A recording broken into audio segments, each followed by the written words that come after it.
What up, YouTube? It is Felty's Aquaria. I'm making a terrarium this time, not an aquarium, but started on the background. I just got this tank in today too. It's one of the I believe they're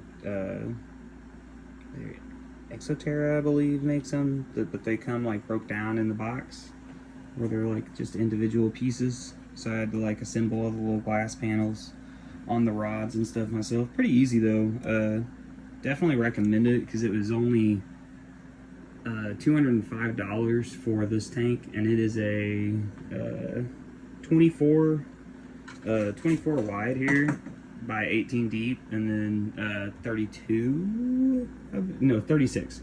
Yeah, it is a full 3 foot high, I believe. I think it's 36. It looks like it's 36 too. If you look at it, that looks like 2 by 3, not 2 by like 2.5. So makes sense. And yeah, I got the put down some pond and stone expanding foam. I'll open it up a little bit. Need to push on it a little. I took my buckets. I had buckets propping these lids, so I just have to be a little careful while I'm holding the camera. Here in a second, I'm going to come through and push all that expanding foam down a little bit more to make sure that substrate is seated. But I already went over it one time. I dumped a lot more than I needed to. I threw some sphagnum, or I don't even know if it was sphagnum moss. It was still living. It was like, they called it frog moss. It did say it was sphagnum on the packaging, but I'm not positive. It was just like some branded stuff from Chewy. I ordered some online, some like fully dried sphagnum moss, and it still didn't come. So I was like, I'm trying to set this bitch up today. So I went to, I said Chewy, but I meant Pet Supplies Plus. I went to Pet Supplies Plus, which I have one near me, and I grabbed some Zilla. It's called like Reptidirt or something. It's like coco coir and fir bark mixed, and or maybe it's a peat moss and fir bark mixed, but it's pretty much the same thing. I got some more stuff I'm gonna mix up for substrate for the bottom. Whatever this, is left over when it dusts off, when I turn it right side up and it like falls off, I'll probably use that and mix it into the substrate as well. I just wanted to grab a bag that way I didn't have to make up my substrate mix one way, because I was gonna need more like fine stuff to go on the back here, and when I make my substrate mix, I'm gonna have some larger elements in there, like some larger pieces of bark and stuff like that. I wasn't really sure if it would all stick, and I was like, if a piece of bark kind of like half sticks and then it like falls out, or it's like at a wonky angle, basically, might like cause some problems later. So I just went ahead and I threw down some fir bark that I have, like some chunks of it, like about that big, and I pushed them in real good. And then I threw sphagnum that I got from Pet Supplies, like I said, on top of that, all over. That's where you can see like the little green pieces of like actually some living moss. That's that living sphagnum or frog moss, whatever you want to call it. And it might grow in, which would be fine. And then I took the Zilla dirt stuff and went a heavy coating of that, pushed it all in with my gloved hand.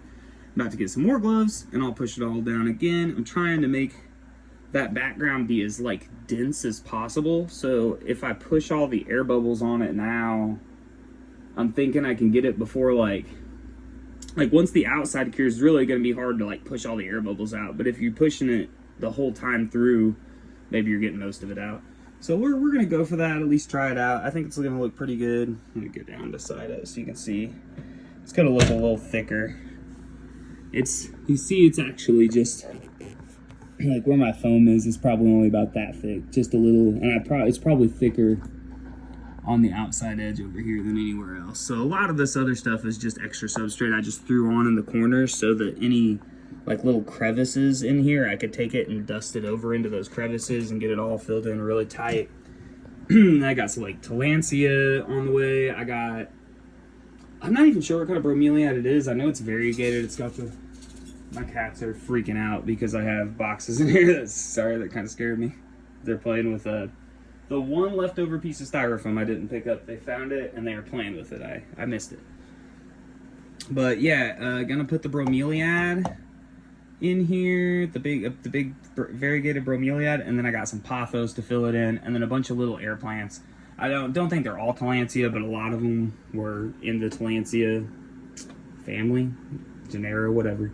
So yeah, guys, that's it. Really short update. I already put a short out about it. And hit my vape really quick too. You see, I'm just in pajama pants. I went to Lowe's like this and everything. Pet supplies, get all my stuff. I had to do it today, and I'm getting all the equipment right. I got my infrared thermometer so I can test him out. I'm getting a gargoyle gecko. I don't know if I probably didn't even say that. They're very they're like medium canopy arboreal or like lower canopy arboreal. So he's gonna appreciate a lot of woodwork. I'm going to anchor some wood in the front here, like a big, it's a piece of apple wood that I cut from my own trees outside, and I kind of just cut it down to where it would fit. I'm gonna start it like in the front up here, and it's got like some nice branches that'll kind of come up close to the glass, like right here and over on this side, and then one branch is gonna go back to the back. So then he'll have like, you know, a nice way to climb everywhere. And then I got him a little feeding ledge I'm gonna put around there where that branch lets off. That's mostly it, guys. I'll update when I get it a little bit more down. I gotta let this stuff dry, and probably by tomorrow I'll have like a lot more done on it, I'd say. Probably have the substrate and everything down. As long as I get, I need my Leica, but it'll be okay. Thanks, guys. Felty's Aquarium, signing out.